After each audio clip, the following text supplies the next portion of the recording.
On today's Solo Sunday News, four more WWE stars have been released. The real reason for these latest releases, there's an update on the heat between Drew McIntyre and LA Knight, and AEW continues to shoot itself in the foot with Grand Slam Australia. Hello and welcome to WhatCulture Wrestling, the Solo Sunday News. Myself, Andrew Ballard. I hope you're good, I hope you're well, and I hope your weekend is going as well as it possibly can. Right, some unfortunate news to start things with today, and that is the fact that we have word now on four more WWE releases. Now, yesterday brought the news that the Authors of Pain, Precious, Paul Ellering, Cedric Alexander, and Blair Davenport had been released by WWE, and that WWE would not be renewing Sonya Deville's deal when that expires in the next few weeks. Overnight, Fightful Select now has word on four more talents who've been released, and that is, well, they are Carl Anderson, Luke Gallows, Giovanni Vinci, and Isla Dawn. Now, for the Good Brothers, they were most recently being used in NXT, but that was brought to a halt when Carl Anderson suffered, I think it was a shoulder injury. Either way, he's been out of action for a while, and the Good Brothers have been out of action themselves as a result of that. But on that front, Fightful does add how Machine Gun Carl Anderson is still looking at another 3 to 6 months until he'll be cleared.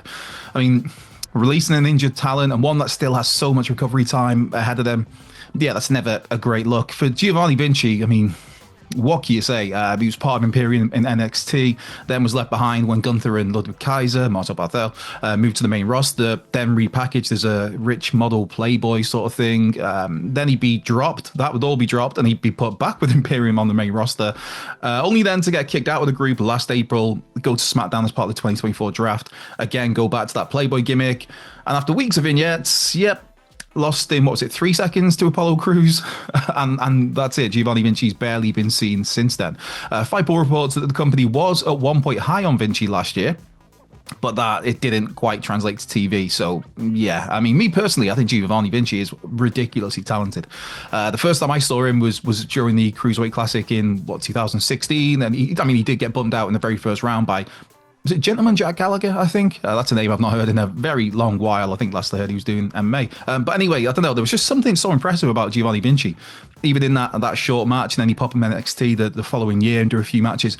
I think a lot of it's just like for his size, the dude can do things that many other cruiserweights couldn't, or somebody of his build shouldn't be able to. He's a lot thicker, a lot more jacked than your usual cruiserweight. Similar in that mold, I guess, to Pac, in the way that he's just like, more on the jack side of things when it comes to the cruiserweights. As for Isla Dawn, one source told Fightful that Isla Dawn was actually backstage at SmackDown just this past Friday, although the outlet does note that they themselves have been yet to able to confirm that of anybody in WWE.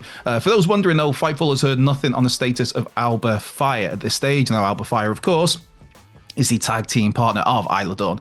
So Isla Dawn is another one who is now no longer with WWE, and has already taken to X to post about 90 days, which would indicate she's got a 90-day non-compete release clause. That's easy for me to say. Release clause? I'm talking about football there. You can tell I've been playing Football Manager a little bit too much lately. Anyway, this brings this latest round of releases up to 10 as of now.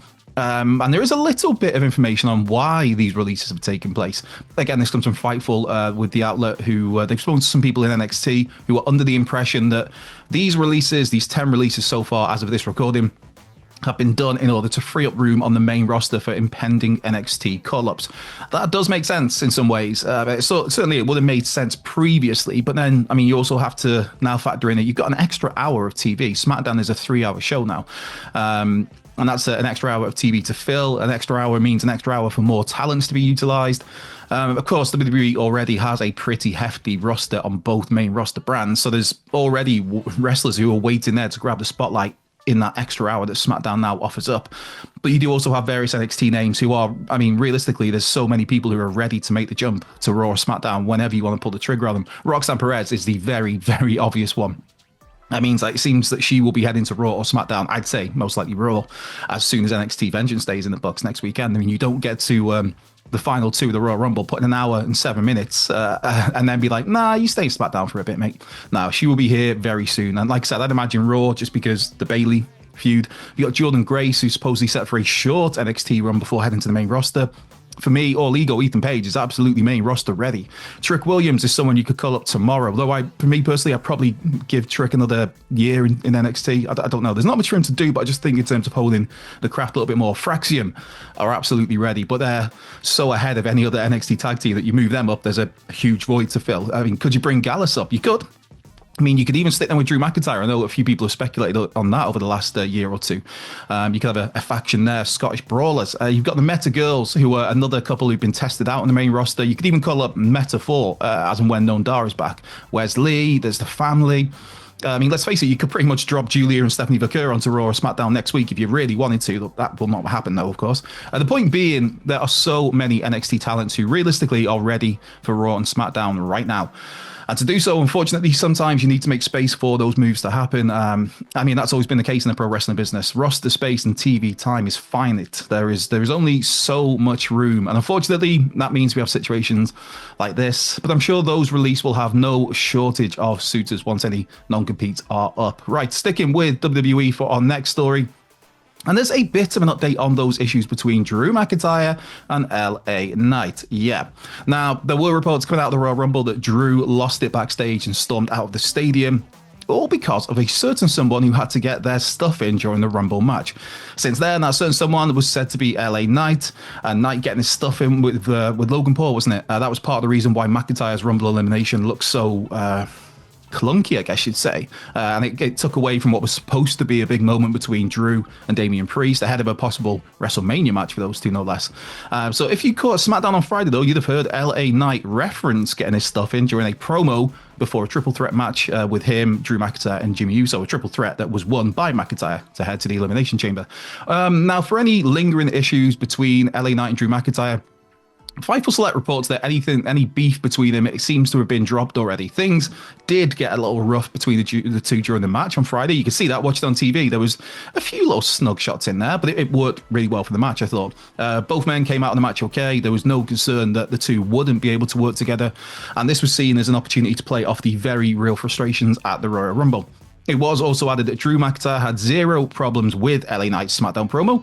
And while it wasn't ideal that these frustrations were leaked out into the public, it was said that both men, they just played off all of this perfectly to make for some fun TV. So any beef between Drew McIntyre and LA Knight, that seemingly is a thing of the past. Of course, the history there with those two goes back to TNA when Drew Galloway brought in LA Knight and what was it? Tonga Loa. I'm trying to think the name they gave him at the time.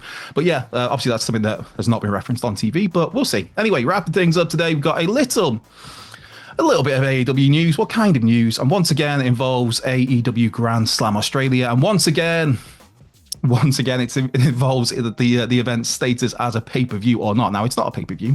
It's not a pay-per-view. We know that is the case now. I mean, Tony Khan and anyone involved in AEW, they have never publicly stated outright that Grand Slam was to be a pay-per-view. There was never this is a pay-per-view.